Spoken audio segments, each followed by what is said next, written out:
नगरपालिका निवडणुकींचा प्रचार अंतिम टप्प्यात आलेला आहे आणि याच प्रचारार्थ आज राज्याच्या मंत्री मेघनाताई बोर्डीकर हिंगोली जिल्ह्याच्या दौऱ्यावरती आहेत आणि ते आता कळमनुरीमध्ये दाखल झाले आहेत. आपल्यासोबत आहेत मेघनाताई बोर्डीकर. ताई, खरं तर आज भाजपच्या प्रचाराचे उमेदवार आहेत, त्यांच्या प्रचारार्थ आता आपण कळमनुरीमध्ये आहात.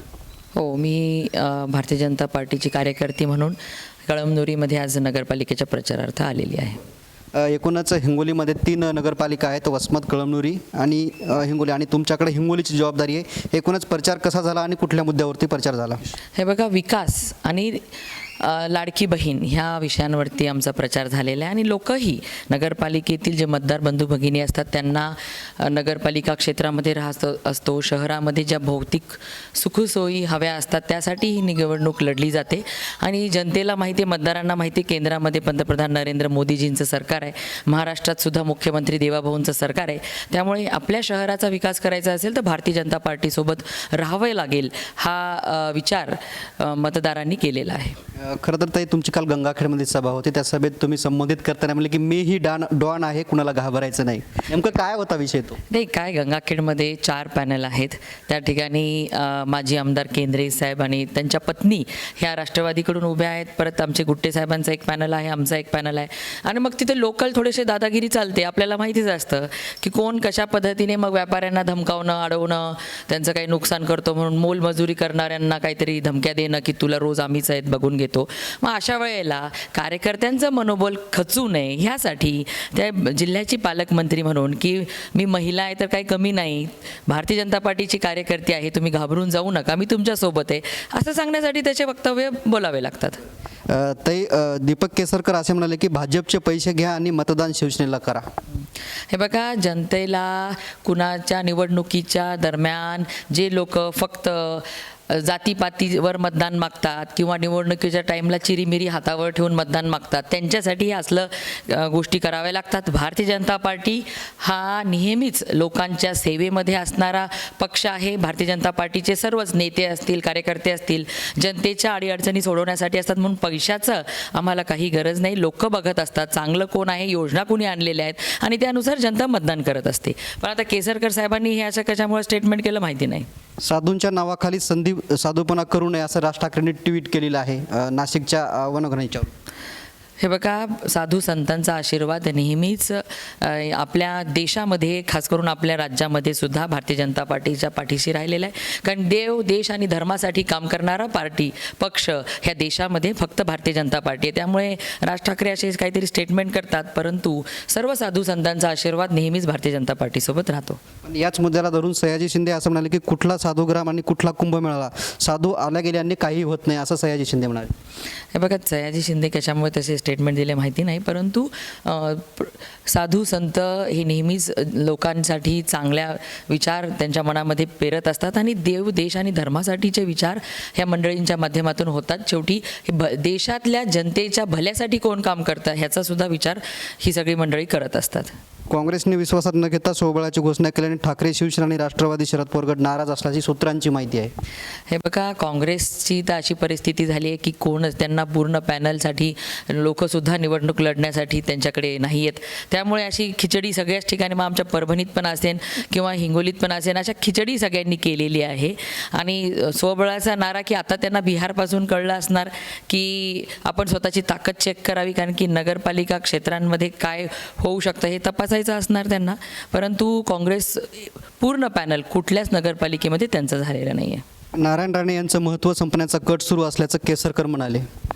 बघा, तो त्यांच्या घरातला विषय आहे आणि शेवटी त्या ठिकाणी नारायण राणे साहेबांचं अनेक वर्षांपासूनचं काम आहे. आणि मतदार बंधू भगिनी किंवा त्या कोकणातली जनता, राणे साहेबांनी त्यांच्यासाठी काय काय केलं हे सगळं त्यांनी ध्यानात ठेवू नये. त्याच्यामुळे असं काही कुणाला संपवायचा कट कुणी करू शकत नाही, कारण लोकांच्यासाठी जे काही केलेलं असतं ते लोक विसरत नसतात.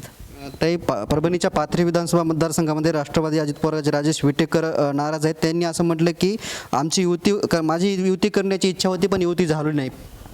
हे बघा, राजेश विटेकरांना किंवा अजितदादांच्या गटातल्या लोकांना त्यांच्या सोयीनुसार जिथे त्यांना भाजपाची गरज आहे तिथेच त्यांना युती हवी होती आणि त्यांच्या टर्म्स अँड कंडिशनप्रमाणे हवी होती.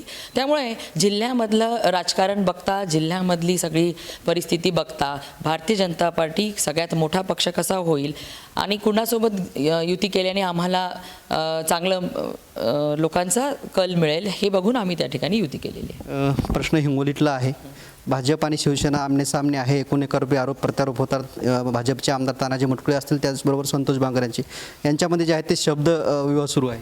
हे बघा, आम्ही भारतीय जनता पार्टीचे कार्यकर्ते आहोत.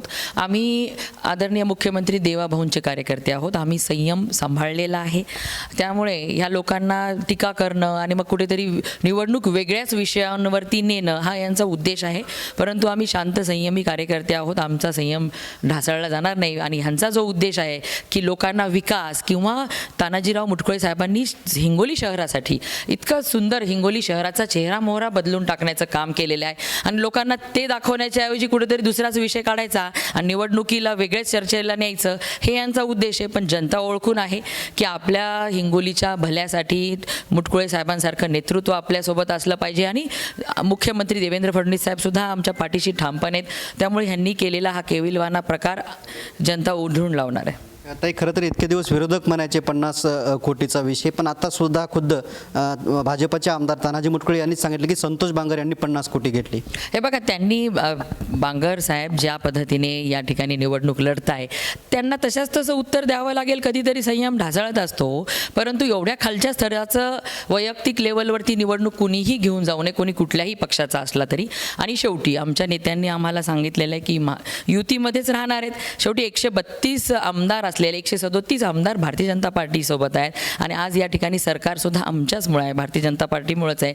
हेही बांगर साहेबांनी विसरता कामा नये आणि राज्याचा बॉस किंवा राज्याचे प्रमुख हे मुख्यमंत्री देवेंद्र फडणवीस साहेब आहेत, हेही बांगर साहेबांनी विसरू नये. शेवटचा एक प्रश्न घेतो ताई. या ठिकाणी हिंगोलीमध्ये जे आहे ते एकूण 34 हे आहेत आणि 34 पैकी त्या ठिकाणी भाजपाचे 12 हे नाही आहेत, उमेदवारच नाही आहेत. बघा, ज्या ठिकाणी आमच्या पक्षाचं असतं की जिथे आपली ताकद आहे तिथे 100% ताकदीने लढणं आणि ते निवडून आणणं.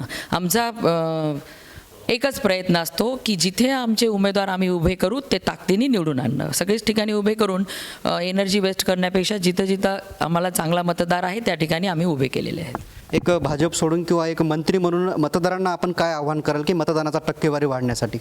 हे बघा, सर्व सुजान मतदार बंधू भगिनींना मला सांगायचं आहे की देश नरेंद्र मोदीजींच्या नेतृत्वामध्ये विकास करतोय. राज्यामध्ये सुद्धा तो विकास आदरणीय मुख्यमंत्री देवेंद्र फडणवीस साहेबांच्या मार्गदर्शनामध्ये होणार आहे आणि म्हणून ह्याच विचाराची नगरपालिका आपल्या हिंगोली, कळमनुरी आणि वसमतमध्ये येण्यासाठी आपण 100% मतदानाला जावं, मतदानाचा टक्का वाढला पाहिजे आणि ह्या विरोधी विचारांचे लोकांना फक्त शॉर्टकट निवडणुकीपुरतं जात धर्म आणि काहीतरी आमिष दाखवून हे निवडणूक लढवत असतात. पण विकास आणि आपल्या कुटुंबाचा, आपल्या ह्या देशामध्ये राहणाऱ्या प्रत्येक व्यक्तीचा विकासासाठी योजना भारतीय जनता पार्टीने आणलेल्या आहेत. म्हणून आपल्या माध्यमातून सर्व मतदार बंधू भगिनींना मी विनंती करू इच्छिते की भारतीय जनता पार्टीच्या पाठीशी आपण ठामपणे उभं राहायला पाहिजे. निश्चितच हे होता राज्याच्या मंत्री मेघनाताई बोर्डीकर. देवेंद्र फडणवीस आमचे बॉस आहेत हेही संतोष बांगर यांनी विसरू नये असाही सल्ला मेघनाताई बोर्डीकर यांनी दिलेला आहे. कॅमेरामॅन ज्ञानेश्वर वानखेडेसह मी रमेश चेंडके, TV9 मराठी, हिंगोली.